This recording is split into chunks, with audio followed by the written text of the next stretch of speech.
Republican Congressman and two-time presidential candidate Ron Paul wants to audit the Federal Reserve, arguing that Americans need to know more about the central bank, especially given the dramatic increases in the size of the bank's balance sheet. He spoke at the Cato Institute June 24, 2009. The full event is available at cato.org.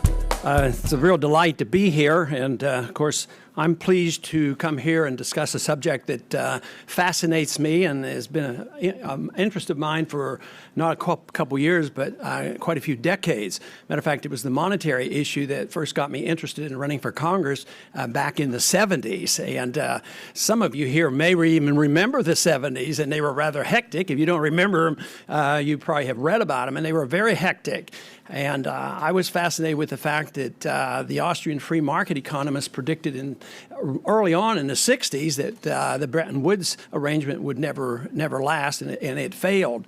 And then that led into chaos of the 70s. But on a lark, I thought I would speak out and run for Congress. And there was a little bit of concern by my wife about this because she considered it a dangerous thing to do. And I couldn't understand that, and to her the danger was that I could end up getting elected. But I guaranteed her that couldn't happen because I was going to be talking about, the Federal Reserve and the Federal Open Market Committee, and who cared about that. But she was more right than I was on that. But the 70s were hectic, and there was a cry even at that time to know more about the Federal Reserve. And even that decade was not the first time. The people, through their congressmen, were speaking out and wanted more openness about what the Federal Reserve was doing. Early on, even from 1913 on, there was always somebody talking about it. And interestingly enough, a lot of that sentiment originated in Texas. Anybody remember Wright Patman? He came from a populist viewpoint. He wanted to know more about how Wall Street was being taken care of by the Federal Reserve, and he wanted the books open. And lo and behold, Henry Gonzalez advocated the same thing. But they came not from a free market perspective, but a populist perspective. But at least they were advocating more openness. In 1978, there was a change in the law. It was a law that we're dealing with today. And the law said that the Federal Reserve now can be audited. And you think, well, that's fine and dandy. But interestingly enough, and this is not unusual for Congress, they said, sure, you can be audited except for A, B, C, and D.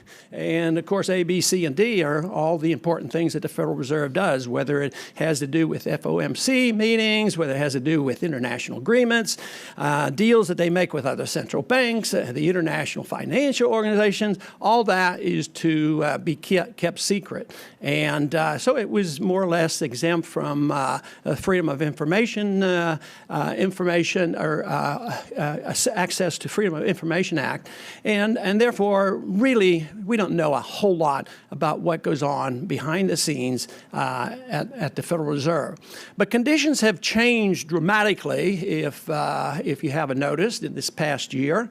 And although I've been talking about it for decades and arguing that we had a financial system that was very friable, very vulnerable, and it was the Fed that was creating the bubbles.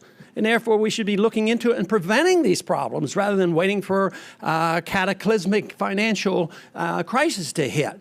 But and there were more than a few talking about that. But nevertheless, Congress and others were receiving too much benefit by a secretive Federal Reserve system that created money out of thin air and was able to finance big government. So there were two groups over on the Hill that loved this setup. The one group, the conservatives, they loved it because you could finance war without being responsible. And the left liked it because you could finance welfare without direct taxation. It was the indirect taxation through inflation, the looting of the money supply that financed big government.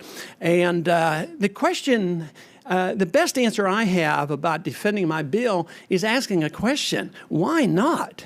I mean, why in the world should this much power be given to a Federal Reserve that has the authority to create $1 trillion secretly? And Congress says nothing. I mean, why not? I mean, it just means that it just makes so much sense. So the sentiment has changed. It wasn't because all of a sudden the people woke up and decided the Federal Reserve indeed needed to be audited and we needed to know more about the Federal Reserve. It had to do with the TARP funds. It was $700 billion. It's sort of like what they do after the emergency, like 9/11. Well, we need a Patriot Act. If you don't vote for the Patriot Act, you're not patriotic. And they rush that through in a couple of weeks and nobody gets to read it, but the people want action. So when the crisis hit, TARP funds were passed, $700 billion. There's still a bunch of it floating around, but all of a sudden, some of those funds got into the hands of unsavory characters, like people who ruined their companies, and they ended up getting hundreds of millions, if not billions of dollars in bonuses coming from the American taxpayer. People say, what is going on? And they send a strong message out to Congress. We want to know what's happening. We want transparency. Let's find out what's happening. But then it became known to so many people at the grassroots level that the Federal Reserve is very much involved. They don't quite understand how the Federal Reserve created our problems, but they understand how the Federal Reserve has been very much involved. So though I have a different motivation for transparency overall because of the monetary system and what's been going on for years, right now the motivation is to know what kind of shenanigans the Federal Reserve has been up to and how they've been wheeling and dealing and bailing out their friends. Congress deals in hundreds of billions of dollars. The Federal Reserve deals in trillions. And it is we don't know exactly how much line of credit, guarantees, and direct loans that they have made and promised. And it's estimated could be $3 or $4 trillion in the past year. But we don't know exactly. So the real necessity is for us to find out. And then we deal with the aftermath. The bill is mainly to open up the books and find out what's going on. It does not deal with monetary policy. It does not deal with regulatory policy.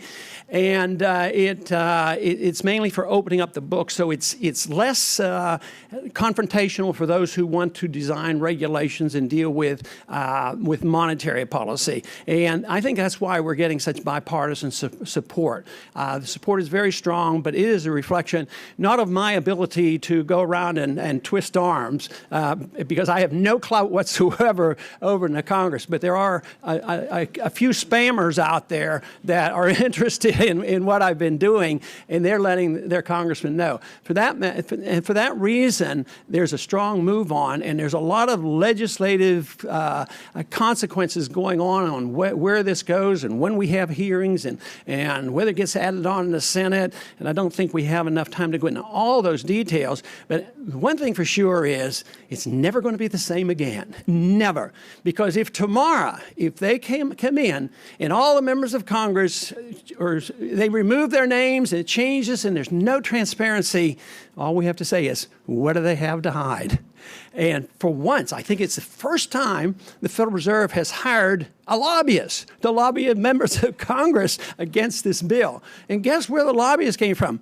Well, she's a hangover from Enron. She lobbied for Enron. So that's very appropriate. She'll know the ropes, and she'll recognize a Ponzi scheme, and hopefully, but unfortunately, she'll probably be wanting to protect it. So anyway, we are very pleased with it, and the thrust of the bill is just openness to find out what's going on. And of course, my ultimate goal will be that once you find out exactly what the Federal Reserve has been up to, and the conclusion being that it's the Federal Reserve that creates financial bubbles, and of course, Congress adds a lot of problems to that, but that's the key to it. And once that is known, and once you see the deterioration of the dollar, which will come, you can't double the money supply in 6 months and not have some consequences to it. That is when we will have true monetary reform, and that's when we'll have a lot more fun. Ron Paul represents the 14th Congressional District of Texas.